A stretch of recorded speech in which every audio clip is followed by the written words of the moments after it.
Today we're going to start discussing data structures. Now, what is a data structure? Well, it's a structured way of storing data. Duh. But really, a data structure is a way to create much more meaningful, complex, and reusable entities than our primitives. Arrays are kind of a half step between primitives and the data structures we will talk about. It is technically a data structure, but it is a very pure representation of one without a lot of the added complexity we'll be talking about in this series. This video serves as a way to dip our toes into the world of data structures and give you an idea of what is coming up on my channel. There are a handful of key data structure families, and I'll cover each of them to varying degrees. The big four categories you should worry about are lists, dictionaries, trees, and graphs. There are some others, but I will make sure that you have a good understanding of these before touching on those others. Now I'm going to give you a high-level overview of them just to get your brain working. Lists are, well, arrays that Gigantamaxed. They might be a little bit less efficient, but they can do crazy things like automatically adjust their size, have different implementation types that have different rules about how they work, and have pre-written methods that do things like sort the array for you. And the most interesting thing I just said is that they have different rules. You can have a list that works just like an array, where if you know the index, you can auto-retrieve it. You can have a list where each object points to the next one, which enforces handling it in order instead of randomly. And you can have a list that says whatever goes in first goes out first, or the opposite. Whatever goes in first is the last thing out. And even more variations on these. The important part is that we now have formal interfaces for interacting with arrays that let us know how the super special awesome array type will work. To get an idea of why we want these structures, let's talk about that simple one where it's like an array but better. Think about how many Pokemon there are. Well, right now there are 898, and given how often they release one-offs, this is already probably wrong. If we made it a normal array, we would have it be a set size of that amount. But once the new game comes out and they introduce a bunch of new ones, we would have to copy the old array, add the new ones, and it'd be a hassle to do that manually every time.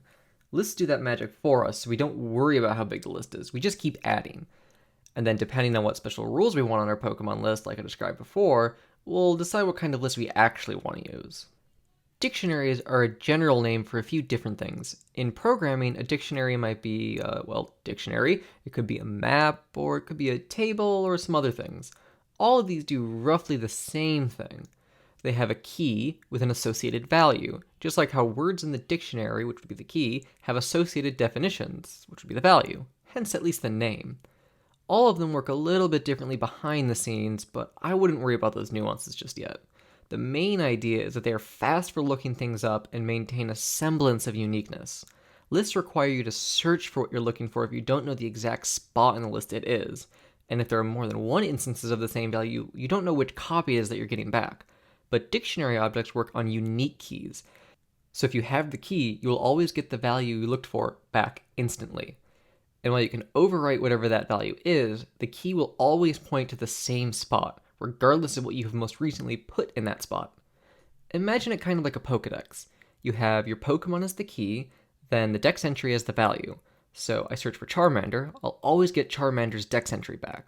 And if I switch to the new game, say Gen 1 to Gen 2, my Pokedex will still give me Charmander back, but the description might be slightly different, because I replaced it with an updated value for the new region. Same key, different values, depending on the version. I'll never get both values at once, and I'll never not get Charmander when Charmander is my key. And the only flaw in my analogy is regional variants coexisting, so we're going to pretend we're in Kalos and that those don't exist yet.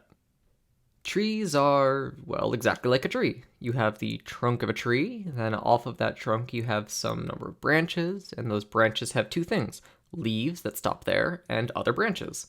So branches on your branches. And those branches do the same thing. They either split again or end in a leaf. And if you watched my video on recursion, kind of feels familiar, doesn't it? Well, programming trees are exactly the same. You have a root node, which represents the trunk, since trunks have roots in the ground. Then it has some leaf nodes representing leaves, and branch nodes that represent branches. For once in programming, the naming actually makes sense, and don't worry, it won't happen again. Our leaf nodes don't have children, and our branch nodes do, whether it's leaf nodes, more branch nodes, or a combination of the two. And just like a real tree, these children branches and leaves only have one parent.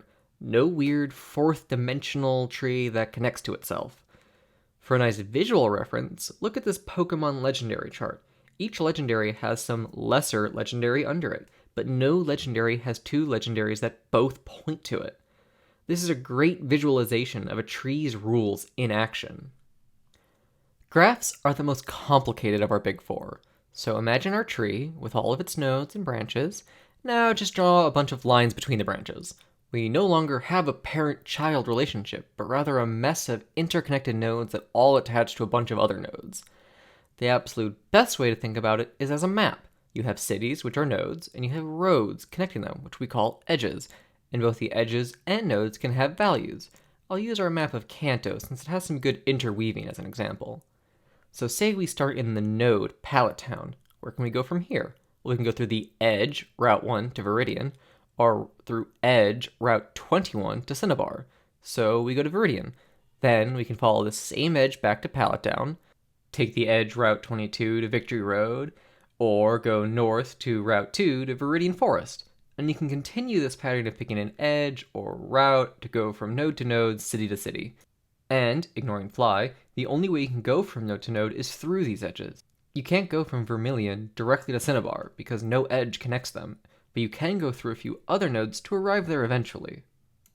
Even when I get more into the under the hood of these, I probably won't get too far down because graphs are fairly complex. So that is the top level view of data structures. It's a lot of information, and going forward, I'll only talk about one version of one of the top level structures at a time to keep it easily digestible. And based on my planning, I'll probably split those into several videos as well.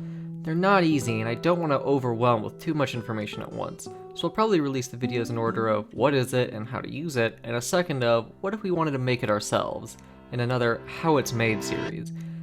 But I will always release both before going on to the next data structure, so learning how to make it should never be more than a few days after learning how to use it. Like, subscribe, and comment below what you want to see next or topics you'd like to know more about.